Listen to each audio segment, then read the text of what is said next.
Palavra da Verdade, a exposição bíblica com Hernandes Dias Lopes.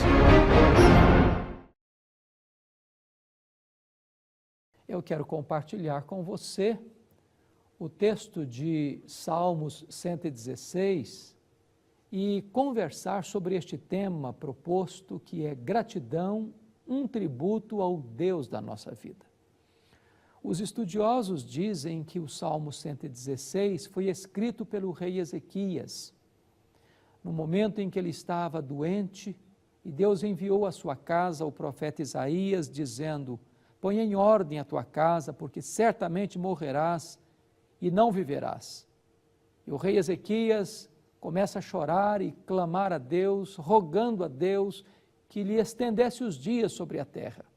Deus ouviu a oração do rei Ezequias, enviou de volta à sua casa e ao palácio o profeta Isaías, dando-lhe a notícia de que Deus ouvira a sua oração e Deus prolongaria os dias da sua vida em mais 15 anos. A resposta desta ação divina na sua vida é o Salmo 116, onde ele compartilha a sua experiência conosco. E nesse salmo, diz a Bíblia que Ezequias diz assim: eu amo o Senhor, porque Ele ouve a minha voz e as minhas súplicas, porque inclinou para mim os seus ouvidos, e invocá-lo-ei enquanto eu viver. Laços de morte me cercaram e angústias do inferno se apoderaram de mim, caí em tribulação e tristeza. Então eu invoquei o nome do Senhor. Ó Senhor, livra minha alma. Compassivo e justo é o Senhor. O nosso Deus é misericordioso. Eu estava prostrado e o Senhor me salvou. Volta, minha alma, ao teu sossego, pois o Senhor tem sido generoso para contigo, pois livraste da morte a minha alma, das lágrimas os meus olhos e da queda dos meus pés. Eu andarei na presença do Senhor, na terra dos viventes. E Ezequias prossegue: que darei ao Senhor por todos os seus benefícios para comigo? Na verdade, neste salmo, Ezequias expressa sua gratidão a Deus. Nós precisamos reconhecer que toda boa dádiva procede das mãos de Deus. A vida que você tem, a saúde que você tem, a casa que você mora, a inteligência que Deus lhe deu, a sua família, o seu trabalho, o pão sobre a sua mesa, todas essas coisas são dádivas de Deus. Seus amigos, a sua igreja, a palavra de Deus, são bênçãos que expressam as graças maravilhosas da providência divina e deva provocar em nós uma reação de gratidão. Ezequias vai contar um pouquinho da sua história para nós, e esse salmo é um pedaço da nossa vida e um pouco da nossa biografia. Este homem está enfrentando dois problemas seríssimos. O primeiro problema é um problema externo. Ele disse: laços de morte me cercaram. Laços são armadilhas, invisíveis, porém reais. Mas não eram problemas de brincadeira, não eram laços de morte. E não era um laço aqui, outro ali, outro acolá, não. Laços de morte me cercaram, disse o rei Ezequias. São problemas reais que nos entrincheiram, que nos encurralam, que nos colocam como que num beco sem saída. O retorno disso, ou o reflexo disso, está ainda no verso de número 3, quando o salmista diz assim: e angústias do inferno se apoderaram de mim. Eu sei que você sabe o que é angústia. Este é um sentimento avassalador, que tortura homens e mulheres, jovens e adultos, religiosos e não religiosos. Mas o rei Ezequias descreve esta angústia como uma angústia do inferno. É como se o inferno tivesse mudado de endereço e estivesse se estabelecido no seu peito, na sua alma. Este homem está sendo torturado por uma angústia que lhe consome o vigor, que lhe tortura a alma, que lhe perturba a mente, que lhe desarticula a saúde. E este homem vai dizer que, como resultado deste entrincheiramento exterior e desta angústia estranguladora, ele caiu em tribulação e tristeza. Este homem sente-se como que esmagado por um peso, como que debaixo de um rolo compressor.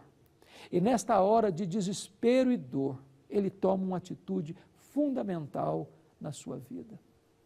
Talvez você que está me assistindo esteja passando por uma crise emocional, por um problema conjugal, por um problema familiar, por uma situação de arroxo financeiro. Talvez você esteja com a sua saúde abalada, com muito medo, até com pânico de enfrentar o futuro. E você também parece que já jogou a toalha, parece que você já entregou os pontos, parece que você também já está caído no chão, nocauteado pelas circunstâncias. Este homem chega a afirmar que ele não estava apenas caído, não, ele estava prostrado, ele estava na lona, ele estava nocauteado por essas circunstâncias e por esses sentimentos. O que fazer nestas horas? O que fazer na hora em que você está encurralado e você está com o coração esmagado pela dor? Muita gente se desespera, outros dão cabo da própria vida, outros correm para as drogas, outros se encharcam de bebida alcoólica, outros se entregam ao ceticismo e cerram os punhos contra Deus e se revoltam contra Deus. O que é que este homem fez na hora da dor? Salmo 116, versículo 4 diz: então eu invoquei o nome do Senhor. Ó Senhor, livra-me a alma. Quando este homem estava no fundo do poço, o único lugar que ele pôde olhar foi para cima, foi para o alto, foi para Deus. Ou você recorre a Deus, ou você entra em pânico. Ou você busca a Deus, ou você se desespera. Agora, o que é que aconteceu quando este homem buscou a presença de Deus? Ele diz: então eu invoquei o nome do Senhor e clamei: ó Senhor, livra-me a alma. E ele descobriu duas coisas. A primeira delas, ele descobriu quem é Deus. Ele diz: compassivo e justo é o Senhor. O nosso Deus é misericordioso. É muito importante você entender que Deus não é um ser distante. Deus não é um ser indiferente à sua dor. Ele não é um guarda cósmico que está pronto a castigar você ao sinal da sua primeira aflição. Ao contrário, este Deus pode até disciplinar você por amor, mas sobretudo este Deus é o Deus que ampara você, que socorre você, que levanta você, que dá uma chance a você, que estende a mão para você, que está pronto a amar você, a perdoar você, a restaurar a sua sorte. A primeira coisa que este homem entendeu é que Deus é compassivo, Deus sofre com a gente. Ele é misericordioso, Ele lança o seu coração na nossa miséria. Não há poço tão fundo que a graça de Deus não alcance você e que o amor de Deus não seja mais profundo. Talvez você está hoje numa vala, numa cova existencial, numa masmorra existencial, sem esperança nenhuma nas circunstâncias ou nas pessoas. Seus sentimentos já estão completamente abalados. Talvez você já esteja com o tanque vazio, sem qualquer energia para prosseguir.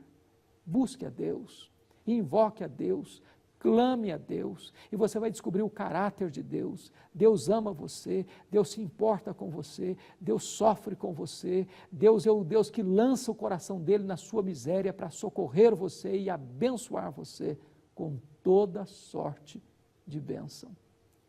A segunda coisa que este homem descobre não é apenas o caráter de Deus, mas a intervenção de Deus na sua vida.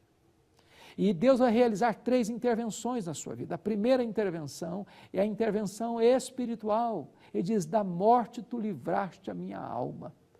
Eu preciso dizer para você que mais do que um problema financeiro, mais do que um problema familiar, mais do que um problema emocional, o seu e o meu maior problema são problemas espirituais.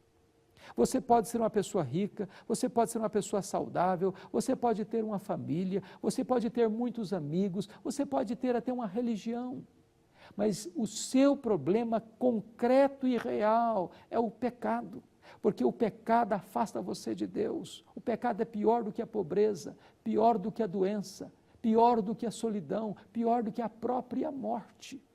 Porque esses problemas todos não podem separar você de Deus, mas o pecado separa você de Deus agora e para sempre. Mas Deus é o Deus disposto a tirar os seus pés de uma cova. Deus é este Deus pronto para perdoar os seus pecados e dar a você a bênção de uma nova vida e de um novo coração. A segunda intervenção de Deus na vida deste homem é uma intervenção que nós chamaríamos de intervenção emocional. Tu livraste os meus olhos das lágrimas. Quantas vezes você tem chorado, publicamente e em secreto? Quantas vezes a sua alma se desmanchou em lágrimas? Quantas vezes seus olhos vermelhos encharcaram seu rosto de lágrimas grossas que pingaram no seu travesseiro? Pois este Deus é o Deus que está pronto a consolar sua alma, a confortar seu coração e enxugar dos seus olhos toda a lágrima. Mas Deus está trazendo para este homem um terceiro livramento. Livramento espiritual, livramento emocional e agora livramento moral. Ele diz, da queda livraste os meus pés. Você não é forte o suficiente para manter-se de pé, escorado no bordão da autoconfiança. Ou você põe sua confiança em Deus como seu refúgio, ou então você naufragará neste mar revolto da vida e você não permanecerá de pé na caminhada pelos desertos causticantes da vida. É Deus quem nos segura. É Deus quem nos mantém, é Deus quem nos livra da queda, é Deus quem nos livra do mal, é Deus quem nos coloca de pé e nos faz prosseguir vitoriosamente. Agora este homem vai dizer algo que é maravilhoso. Ele diz para a sua alma, volta minha alma ao teu sossego, pois o Senhor tem sido generoso para contigo.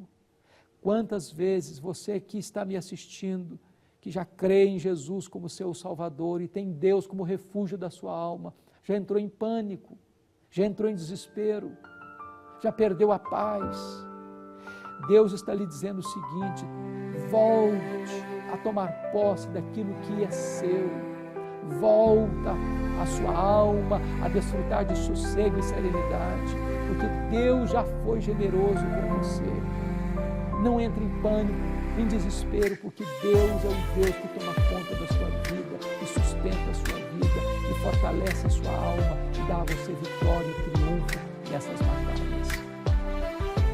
Este homem termina este relato da sua experiência com Deus assumindo 3 compromissos. O primeiro compromisso que ele assume está no versículo de número 2, quando ele diz assim, porque Deus ouviu a minha voz e o meu clamor, eu invocarei o nome do Senhor enquanto eu viver. Ele assume um compromisso com Deus, não apenas um compromisso emocional, fruto de uma experiência momentânea, para depois esquecer deste pacto e deste compromisso com Deus. Ele diz, enquanto eu viver, eu vou invocar o teu nome, eu vou buscar a tua presença, eu vou fazer do Senhor o refúgio da minha alma. Segundo compromisso que ele assume, está no versículo 1, é um compromisso de amor. Ele diz, eu amo o Senhor, porque Ele ouve a minha voz.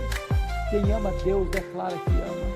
Quem ama Deus tem tempo para Deus. Quem ama Deus procura obedecer e agradar a Deus. E este homem está determinado a andar com Deus, a confiar em Deus e a buscar o Deus da sua vida. Mas em terceiro lugar, ele assume o compromisso de andar com Deus. Ele diz no verso 9, eu andarei na presença do Senhor na terra dos viventes. Ele não está andando na presença dos homens, colocando máscaras. Ele está andando na presença de Deus, que tudo sonda, tudo conhece e tudo vê. Ele está andando na luz, uma vida íntegra e bonita.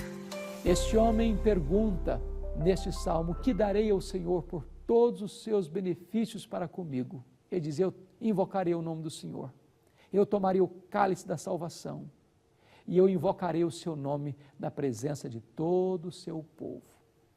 Deus tem feito tantas coisas bonitas na sua vida, Deus tem sido fiel, Deus tem guardado você, protegido a sua família, mesmo diante das lutas da vida, Deus tem sido generoso para com você. Manifeste a Deus a sua gratidão, e a gratidão maior que você pode expressar é entregar seu coração para Jesus, é beber o cálice da salvação, é receber pela fé este presente gratuito que Deus lhe oferece, a salvação em Cristo, o seu Filho amado. É que você a partir de agora comece a buscar a Deus e a invocar o nome de Deus e a andar na presença de Deus e viver para a glória de Deus. Que a sua vida seja um tributo de gratidão ao Deus da nossa vida. Que você possa viver de tal maneira que Deus seja glorificado no seu viver e as pessoas possam ver em você os sinais de um homem, de uma mulher, de um jovem, de uma criança, gratos a Deus por tudo aquilo que Deus fez na sua vida, na sua história e na sua família. Eu quero orar por você. Onde você estiver agora, ore comigo. Talvez você tenha passado tanto tempo da sua vida sem agradecer a Deus, sem ver as maravilhas de Deus, sem reconhecer estas bênçãos, sem prostrar-se diante do Deus Todo-Poderoso para agradecer tudo quanto Ele tem feito por você. Onde você está, ore comigo neste momento. Deus, eu quero te dar graças, porque toda boa dádiva procede das tuas mãos. Eu quero te dar graças pela vida, pela família, pela salvação em Cristo Jesus. Eu quero te dar graças porque tu tens sido generoso para conosco. Aplica, ó Deus, esta palavra ao coração daqueles que nos assistem, para que em vez de murmuração, haja louvor e gratidão nos nossos lábios, a fim de que a nossa vida possa ser um cântico de louvor ao teu nome, e uma expressão da nossa mais profunda gratidão ao Deus da nossa vida, por tanto amor, por graça tão generosa. Louvado seja o teu nome, por estas bênçãos especiais do teu amor, em nome de Jesus. Amém.